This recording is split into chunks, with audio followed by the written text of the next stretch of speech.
अब जो हमारा टॉपिक है वो है न्यूटन रिंग्स।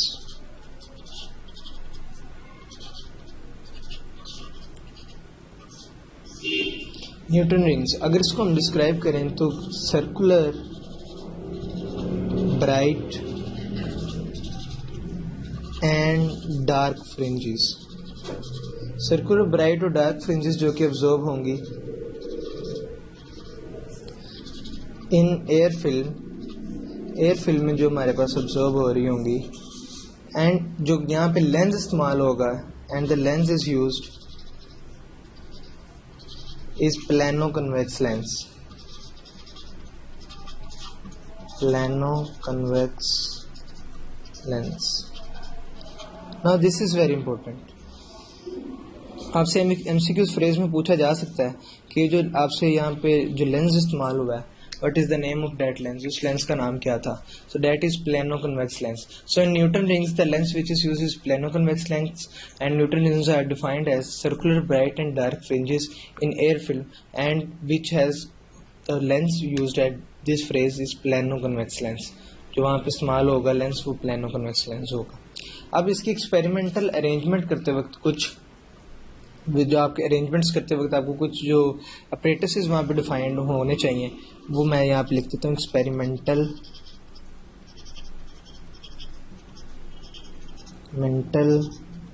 अरेंजमेंट। यहाँ पे एक्सपेरिमेंटल अरेंजमेंट के लिए आपको टोटल 5 पॉइंट्स चाहिए, 5 फ्रेजेस हैं आपके।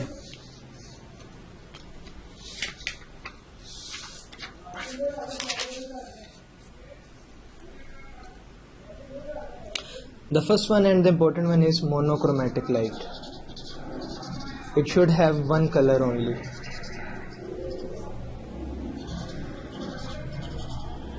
The other one is double convex lens.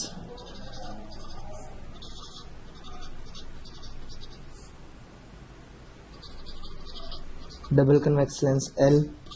Third one is a glass sheet. Fourth one plano convex lens.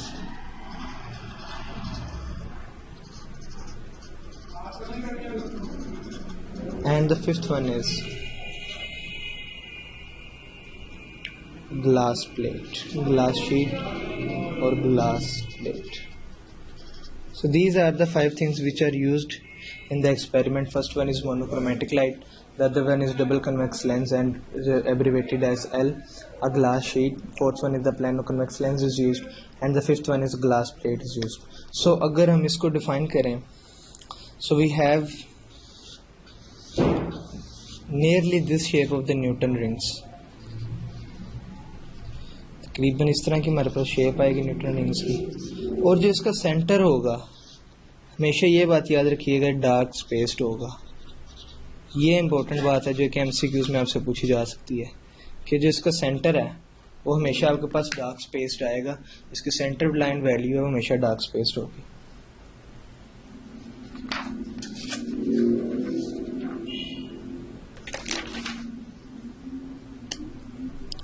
अब जो आपके पास यूजेस हैं, uses of Newton rings.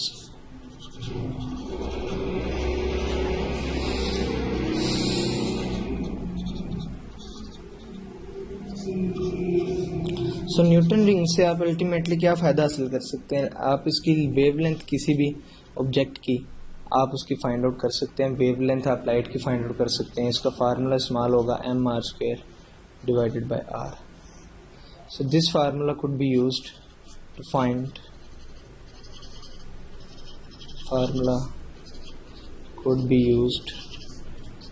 out the wavelength.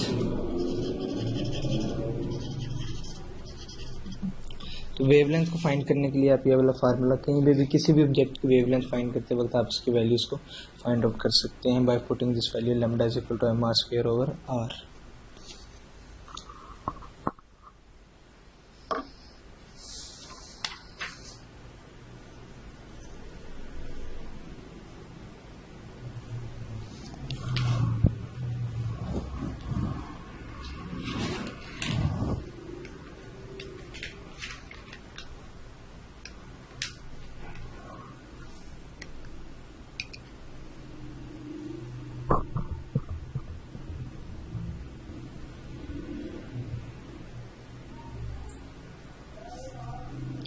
Now the next topic we have Michelson interferometer.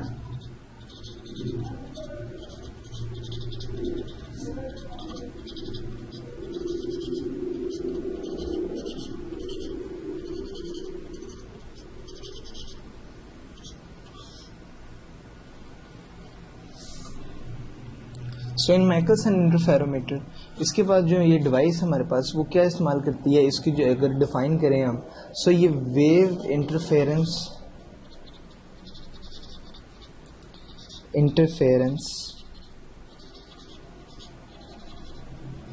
Effects को use करती है to make out the measurements.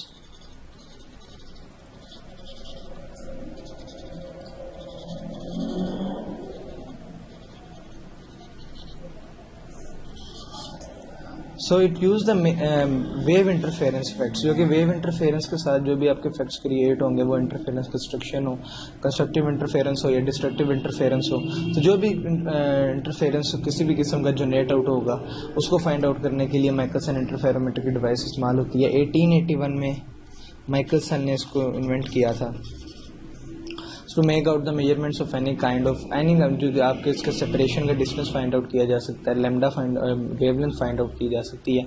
सो इसके बीच में जो प्रिंसिपल बेसिकली इस्तेमाल होगा कि वेव इंटरफेरेंस इफेक्ट्स को यूज़ करते हुए हम माइकलसन इंटरफेरोमीटर यूज़ करते हैं. सो इसकी एक्सपेरिमेंट को परफॉर्म करने के लिए इसकी कंस्ट्रक्शन, एक्सपेरिमेंटल वेरिफिकेशन, या आप इसको कंस्ट्रक्शन में अगर इसको डिफाइन करें, आप इसकी कंस्ट्रक्शन में आपके पास सबसे पहले आपके पास सोर्स क्या होने चाहिए. यू हैव चार चीज़ें आपके पास होनी चाहिए. सबसे पहली बात जो आपके पास मोनोक्रोमेटिक सोर्स होना चाहिए. You should have monochromatic source.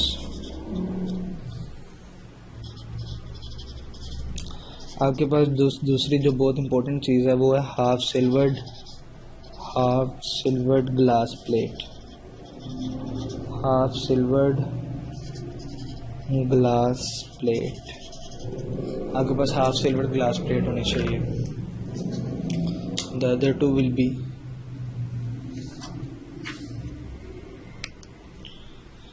To plane mirrors होने चाहिए आपके पास.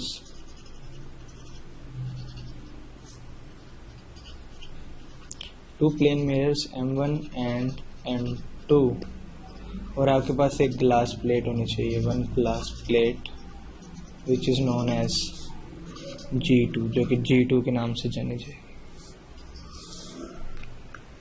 सो ये माइकलसन इंटरफेरोमीटर की आपके पास जनरल कंस्ट्रक्शन के बीच में जो आपके पास चीज़ें हैं, सबसे पहले मोनोक्रोमेटिक सोर्स होना चाहिए, आपके पास हाफ सिल्वर ग्लास प्लेट होनी चाहिए, टू प्लेन मिरर्स जो कि वहाँ पे इस्तेमाल होंगे, आपके पास मिरर्स होने चाहिए, और अल्टीमेटली आपके पास एक ग्लास प्लेट होनी चाहिए G2, जिसको आप दूसरा इसका नाम कंपनसेटर प्लेट के तौर पे भी नाम जाना जाता है, which is very important for MCQs point. कि कंपनसेटर प्लेट आपसे पूछा जा सकता है, कंपनसेटर प्लेट जो इस्तेमाल होती है उसमें क्या, उसको दूसरा नाम क्या है, या ग्लास प्लेट जो G2 के नाम से इस्तेमाल हो रही है उसको क्या कहेंगे. Actually this is the plate which compensate the light effect, जो कि लाइट इफेक्ट को एक्चुअली कंपनसेट कर रही होती है. So compensator plate.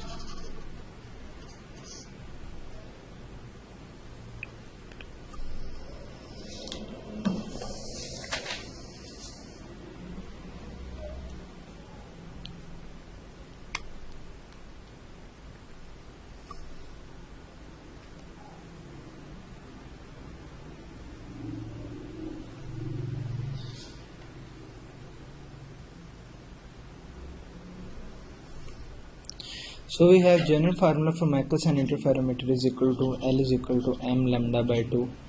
Just you have to put out the value of m and your values can be changed. आप इसकी length जो है किसी की भी फाइंड आउट कर सकते हैं. इसके बाद आपके पास जो, अगर आपके पास लैम्डा बाय 4 के डिफरेंस से ही, ये बहुत इंपॉर्टेंट बात है, लैम्डा बाय 4 का डिफरेंस ही अगर आपकी क्रिएट कर दिया जाए उसके बीच में फाइंड आउट करते हुए, तो जो आपका डिफरेंस प्रॉपर डिफरेंस आप ले सकते हैं, फाइंड आउट किया जा सकता है. किसमें, ब्राइटनेस में और डार्कनेस में. It means that lambda by 4 could create the this difference.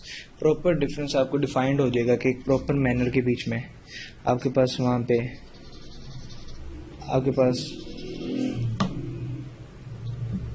वहाँ पे एक प्रॉपर ब्राइटनेस आ रही है या प्रॉपर डार्कनेस आ रही है. सो lambda by 4 could create this difference, a clear kind of difference. Now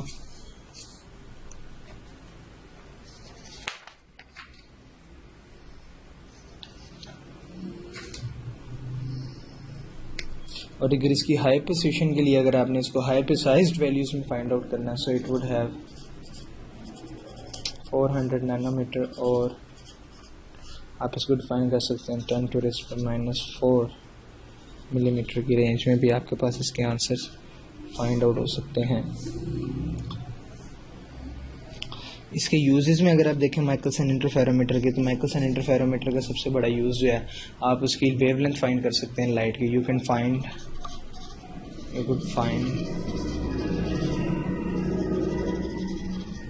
wavelength of light की वेवलेंथ फाइंड आउट कर सकते हैं। आपके पास सिंपल फार्मूला L = m λ/2 है, और यहाँ से आप लैम्डा की वैल्यू सिंपल फाइंड करके इसकी वैल्यूज फाइंड आउट कर सकते हैं।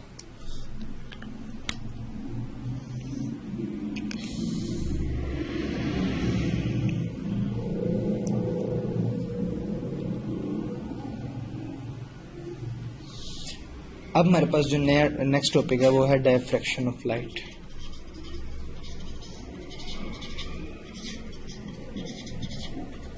डायफ्रैक्शन ऑफ लाइट बेसिकली है क्या? The bending of light around the obstacles. आपके पास कोई भी एक पाथ है आपके पास, उसमें अगर आपके पास कोई भी ऑब्स्टेकल आ गया, means that if you are moving in a car, अगर आप कार मूव कर रहे हो, सडनली आपके पास कोई हर्डल आ जाता है, कोई भी आपके पास प्रॉब्लम जनरेट आ जाती है, तो अगर आपके पास जो वो प्रॉब्लम आ गई है, वो कोई भी आपके पास खड्डा भी हो सकता है उस रोड के ऊपर, या किसी भी किस्म की प्रॉब्लम आ सकती है, आपके पास स्पीड ब्रेकर भी हो सकता है। इसी तरह लाइट के मीडियम में अगर कोई ना कोई इंडल्जेंस आ जाए, कोई ना कोई प्रॉब्लम आ जाए, कोई ऑब्स्टेकल आ जाए, तो उस ऑब्स्टेकल के गिर्द जो लाइट रोटेट करती है, जो लाइट मूव आउट करती है, और जो डायफ्रैक्ट हो जाती है और बेंड आउट हो जाती है, दिस प्रोसेस और this phenomena is known as diffraction. इस फिनोमेना को आप सिंपली डिफाइन करेंगे डायफ्रैक्शन के लिहाज से। डेली लाइफ एग्जांपल से भी मैंने आपको रिलेट कर दिया है। अगर आप गाड़ी में मूव करते वक्त जो अगर आपको कोई ऑब्स्टेकल पेश आता है, तो आप उसे जिस तरह हर्डल आउट को पास आउट करने के लिए जो इस्तेमाल कोई भी अगर आप तरीका लगाते हैं, कोई भी तरीका यूज करते हैं, इस तरह लाइट भी एक तरीका इस्तेमाल करती है उस हर्डल को रिमूव आउट करने के लिए। सो इसलिए वहाँ पे जो बेंडिंग होती है लाइट की, द लाइट बेंड होती है, उस फिनोमेना को आपको सिंपली डिफाइन करें, so that would be called as diffraction. So the property of bending of light around obstacles के गिर्द जो कि बेंड होती है, and spreading of the light waves, और लाइट वेव्स जो स्प्रेड हो रही होती हैं उनको रिमूव आउट करने के लिए जो फिनोमेना है वो है डायफ्रैक्शन ऑफ लाइट।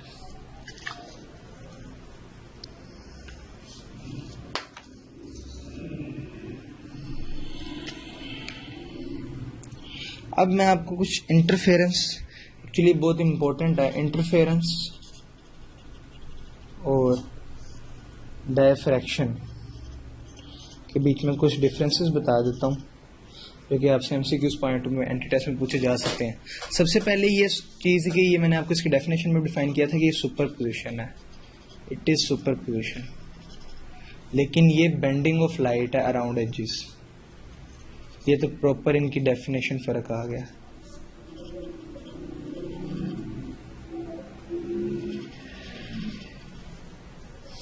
दूसरा पॉइंट, इसकी फ्रिंजेस इंटेंसिटी ग्रेटर है, फ्रिंजेस इंटेंसिटी ग्रेटर, और इसकी फ्रिंजेस इंटेंसिटी जो है वो लो है।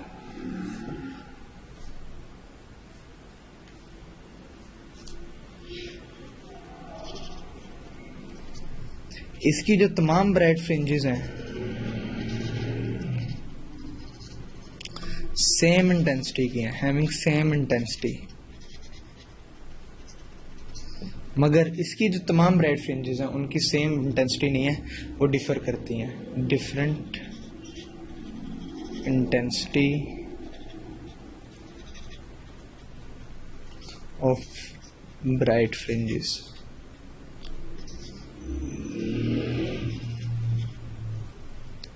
सो ये है बेसिक डिफरेंस इंटरफेरेंस और डायफ्रैक्शन के बीच में, जो कि आपसे पूछा जा सकता है एमसीक्यूज पॉइंट ऑफ व्यू से।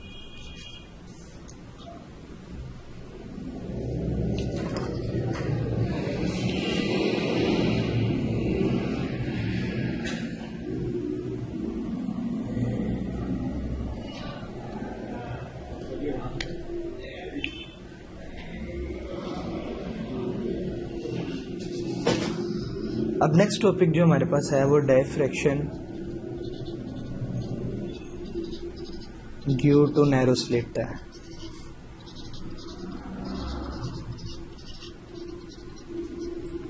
मतलब कि आपके पास डायफ्रैक्शन वो इंड्यूस होगी लेकिन ड्यू टू नैरो स्लिट होगी। इसमें भी वही फिनोमेना अकर होगा जो आपके पास प्रॉपर डायफ्रैक्शन में होता है, लेकिन इसमें अगर आपके पास जो साइन रेशियोज हैं, कुछ डिस्टेंस अगर फाइंड आपने करना है तो उसके बीच में वो वेरिएशन हो सकती है। That d sine theta would be equal to lambda. इधर से आप उसकी वेवलेंथ फाइंड आउट कर सकते हैं, सेपरेशन डिस्टेंस फाइंड आउट करके, और साइन अगर आपके पास उसके पास एंगल की वैल्यू हो so you could find the value of lambda. आप लैम्डा की वेवलेंथ की वैल्यू फाइंड आउट कर सकते हैं। This is diffraction due to narrow slit. MCQs point of view से आपसे एंगल की वैल्यू चेंज करके पूछी जा सकती है। आपको कोस की वैल्यू गिवन होगी, मे पॉसिबल आपको कोस की वैल्यू गिवन हो, you are given with cos theta 45 और आपको कहा हो कि आप इसमें से नैरो स्लिट की वैल्यू निकालें। सो आपको अब ये कोस थीटा की वैल्यू ऐसे आपके पास गिवन है, तो आप यहाँ पे वो formula sine square theta plus cos square theta is equal to 1 इम्प्लीट करके यहाँ से साइन की वैल्यू निकाल के इसमें पुट करके अल्टीमेटली आपको ये वैल्यू निकालनी होगी। आई नो डैट आपके पास वहाँ पे एमसीक्यूज अटेम्प्ट करने के लिए बहुत शॉर्ट टाइम होगा, लेकिन आपको ये यू हैव टू जज out the trick between the MCQs. आपके पास कोई ना कोई ट्रिक बीच में जरूर इंडल्ज होता है। आपके पास 1 मिनट तकरीबन होता है उस एमसीक्यूज को अटेम्प्ट करने के लिए, लेकिन कोई ना कोई ऐसा ट्रिक बीच में आपको वो ट्रिक फाइंड आउट करना पड़ेगा। एक सबसे पहली टाइप जो एमसीक्यूज आएंगे वो रिमेंबरिंग होंगे, और दूसरे आएंगे जो होंगे फिजिक्स के बीच में वो ट्रिकी क्वेश्चंस होंगे, जिसमें से आपके साथ में पॉसिबल है, जैसे मैंने वर्क के टॉपिक में पढ़ाया था कि 90 के एंगल देके आपसे पूछा जा सकता है कि वर्क कितना होगा, तो 180 के एंगल सिंपली 90 के एंगल पे वर्क होगा ही नहीं। इसी तरह आपसे यहाँ पे कोस की वैल्यू दे के सिंपली जो चेंजिंग आपस में हो सकती है, कोस जैसे कोस 45 और sine 45 same having same values, इनकी सेम वैल्यूज होती हैं 1/√2। सो आपको cos 45 की वैल्यू दे दी गई होगी 1/√2 वैल्यू, आपसे पूछा जाएगा आपके पास ये वैल्यू गिवन है, तो आप आपको अल्टीमेटली ये भी पता है कि sin 45 की वैल्यू भी यही है। सो आप सिंपली पुट करके यहाँ पे इसको पुट कर सकते हैं। लेकिन बाहर से अगर आप एमसीक्यूज पढ़ेंगे तो आपको मुश्किल लगेगा, क्योंकि यहाँ पे cos की वैल्यू गिवन है।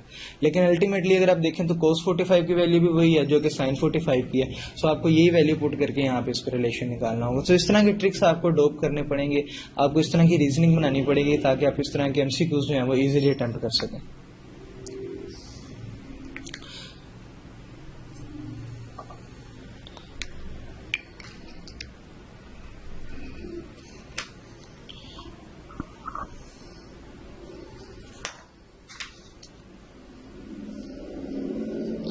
अब जो हमारे पास टॉपिक हमारे पास है diffraction grating.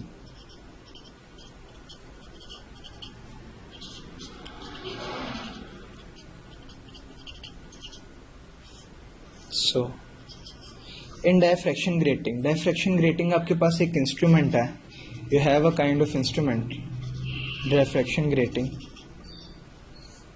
Which could separate out the beams of light, जो कि बीम्स ऑफ लाइट को सेपरेट आउट कर सकता है। सो दिस इज डायफ्रैक्शन ग्रेटिंग। ये डायफ्रैक्शन ग्रेटिंग है आपके पास।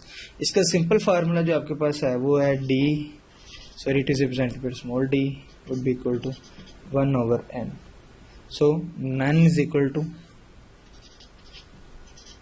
number of lines per centimeter.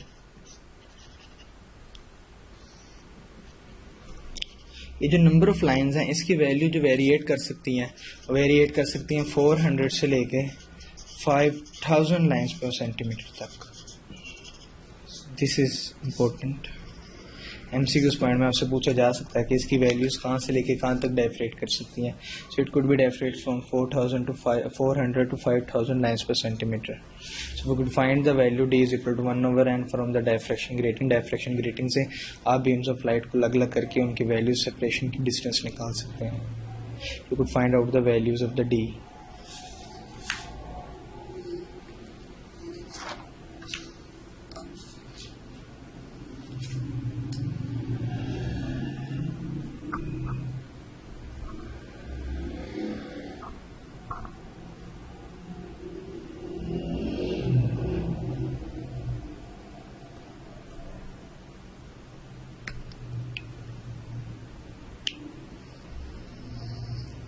Next topic जो हमारे पास है वो है एक्स रेज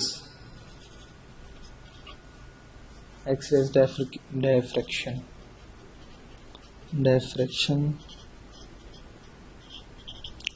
बाय क्रिस्टल्स।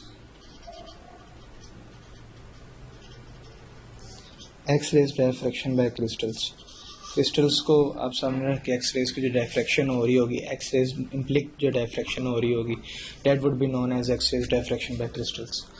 इसकी इंपॉर्टेंस में अगर आप देखें तो एक्स-रेज की इंपॉर्टेंस में अगर आप सबसे इंपॉर्टेंट अगर इससे पूछे एमसीक्यूज पॉइंट में पूछा जा सकता है कि यहाँ पे इसकी इंपॉर्टेंस क्या है, तो इसकी बायोलॉजिकल फैक्ट्स में बहुत सी इंपॉर्टेंस है। बायोलॉजिकल फैक्ट्स में अब डीएनए की वैल्यू फाइंड करने के लिए आपके हीमोग्लोबिन से डील आउट करने के लिए, डीएनए की वैल्यूज डील आउट करने के लिए, उसके बाद बायोलॉजिकल फैक्ट जितने भी आपके होते हैं उसको डील आउट करने के लिए, आपका डबल हेलिक्स जो डीएनए में इन्वॉल्व होता है उसको जनरेट करने के लिए। सो इसकी इंपॉर्टेंस जो है वो डायफ्रैक्शन ग्रेटिंग की ऑफ बाय क्रिस्टल्स इंपॉर्टेंस उसके बायोलॉजिकल फैक्ट्स में ज़्यादा है कि बायोलॉजिकल फैक्ट्स में वो डीएनए के साथ रिलेट करता है, हीमोग्लोबिन के साथ रिलेट करता है, इसी तरह वो डबल हेलिक्स और सिंगल हेलिक्स के साथ डील करता है जो कि उसे डीएनए के बीच में यूज़ होते हैं।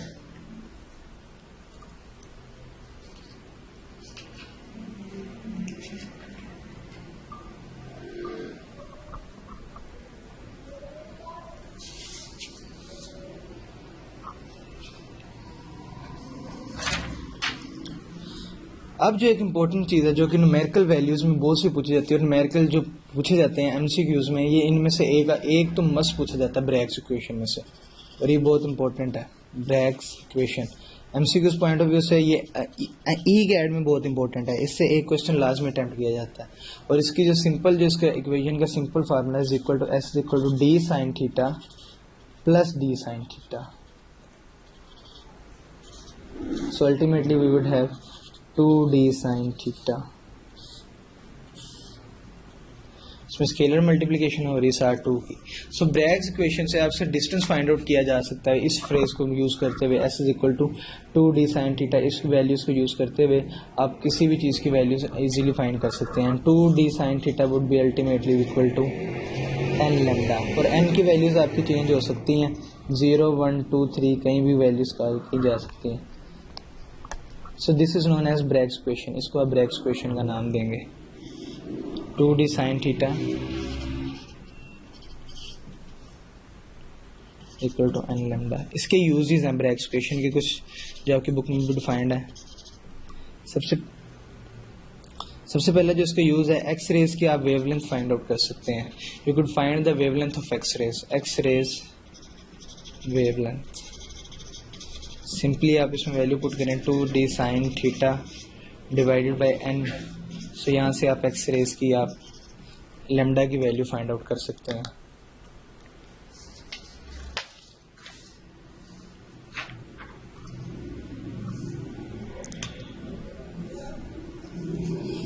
आप एटॉमिक स्पेसिंग फाइंड आउट कर सकते हैं। एटम्स के बीच में जो दो एटम्स के बीच में डिफरेंस होता है, कंसेक्यूटिव डिफरेंस जो होता है रेडियस टू रेडियस, आप वो एटॉमिक स्पेसिंग फाइंड आउट कर सकते हैं।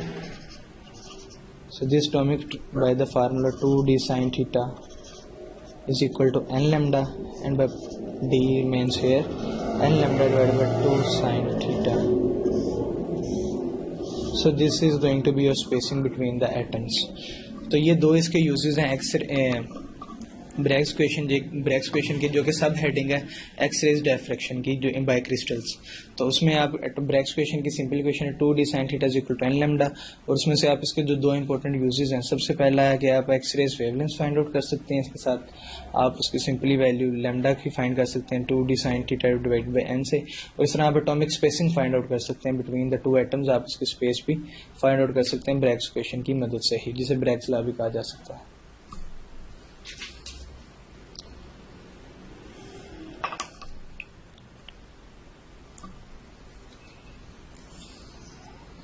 नेक्स्ट टॉपिक है हमारे पास पोलराइजेशन, और ये टॉपिक जो है ये डेली लाइफ एप्लीकेबल टॉपिक है पोलराइजेशन। एक्चुअली पोलराइजेशन में हम कर के रहे होते हैं, एक फिनोमेना अकर होता है जिसके में आपकी लाइट जो है वो वेरियस फॉर्म्स में डाइफरकेट हुई होती है। वो हम कोई भी इस पे इम्प्लीट करके किसी भी किस्म के फिजिकल ऑपरेटर्स अप्लाई करके उसको हम वन प्लेन रिड्यूस कर देते हैं।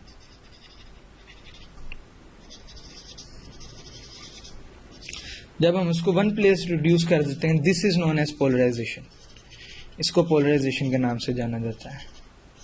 अब ये जो पोलराइजेशन है ये सिंपल डेली लाइफ में इस्तेमाल होती है। जब आप सन ग्लासेस यूज कर रहे होते हैं तो जो सन की इंटेंसिटी है वो कम हो जाती है। जब आप उस ग्लासेस को यूज करते हैं वो लाइट पोलराइज हो जाती है, एक सेम स्पेक्ट्रम में आ जाती है।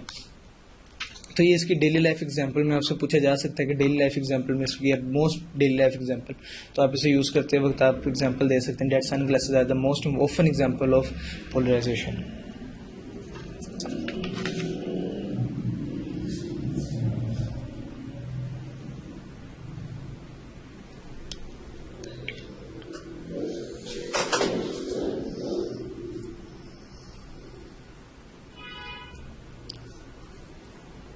अब इसके कुछ पॉइंट्स हैं, 4 पॉइंट्स हैं एक्चुअली, जो कि पोलराइजेशन के आगे 4 हेडिंग्स हैं जिसमें ये आगे वैल्यूज को रिलेट करता है। सबसे पहले जिसमें है वो है selective absorption.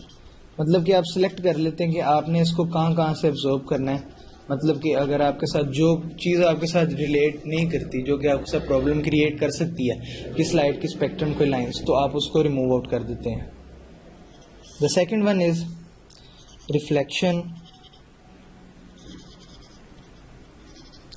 from different surfaces।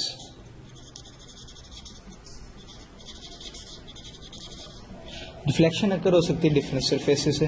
तीसरा जो इसका सबसे इंपॉर्टेंट है वह है रिफ्रैक्शन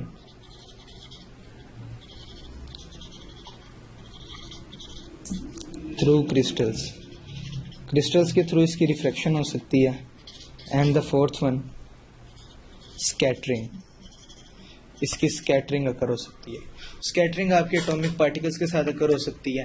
अगर आप स्कैटर्ड करना चाहते हैं उन्हें उसके साथ रिलेट आउट करके, तो स्कैटरिंग किस तरह होगी। So first point is selective absorption, the second one is reflection from different surfaces, the third one is reflection through crystals, and the fourth one is scattering. और चौथा जो पॉइंट है वो स्कैटरिंग है।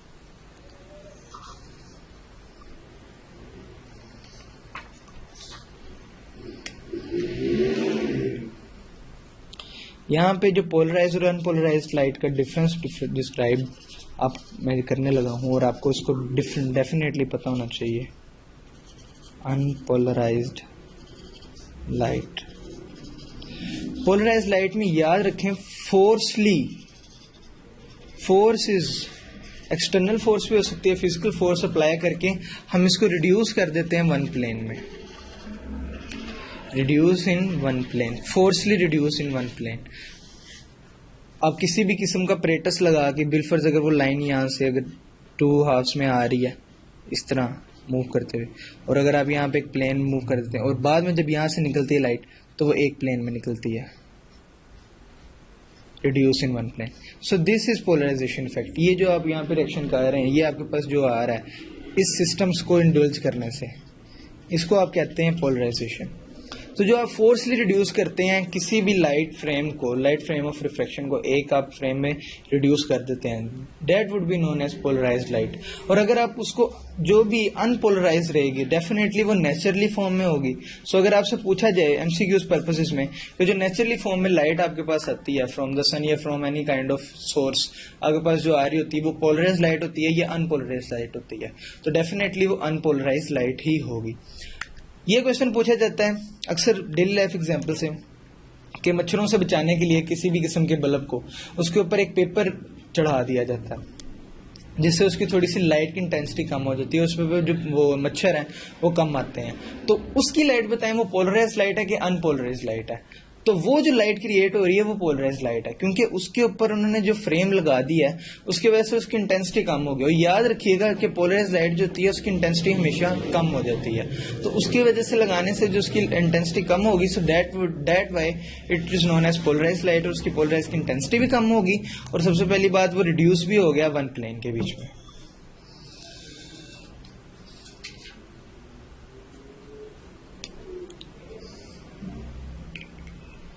अब आपके पास एक जो डिवाइस है known as polaroid, the device which is known as polaroid. Polaroid क्या है? जो डिवाइस है, पोलराइड वो डिवाइस है जो कि अनपोलराइज लाइट को पोलराइज लाइट के बीच में कन्वर्ट कर देती है, उसको आप पोलराइड कहोगे। इसकी बहुत सी एग्जांपल जो है वो आप सनग्लासेस ले सकते हैं डेली लाइफ में से, जो कि आपकी डेली लाइफ में यूज हो रहा होता है। So polaroid is one of the example of polaroid has example one of the sunglasses. So this is done with this chapter. ये चैप्टर 9 आपका इसी के साथ खत्म होता है। मैंने आपको टोटल रिव्यू बैक करवा दिया और इंपॉर्टेंट फेज भी बता दिए। पोलराइज अनपोलराइज लाइट में से एमसीक्यूज पूछा जा सकता है, बहुत चांसेस हैं। और Bragg's equation is one of the most important topic for the examiner. Examiner के लिए बहुत इंपॉर्टेंट टॉपिक है, इसमें से ज्यादातर क्वेश्चनिंग पूछी जाती है। मैंने जो यहाँ पे आपको रिव्यू बैक करवाया है, इससे आपकी तैयारी 35 to 40% कंसर्न होगी। मैंने यहाँ पे पूरी टीम ने हमारी आपकी वेबसाइट पे एमसीक्यूज भी रखवाए हुए हैं। आप इसको सॉर्ट आउट करें, सोल्व आउट करें प्रॉपर तरीके से। जब आप सोल्व आउट करेंगे तब इंशाल्लाह आपको इसका रिजल्ट आएगा, और जितनी आप प्रैक्टिस करेंगे उतना ही आपके लिए बेहतर है। Okay, thank you very much.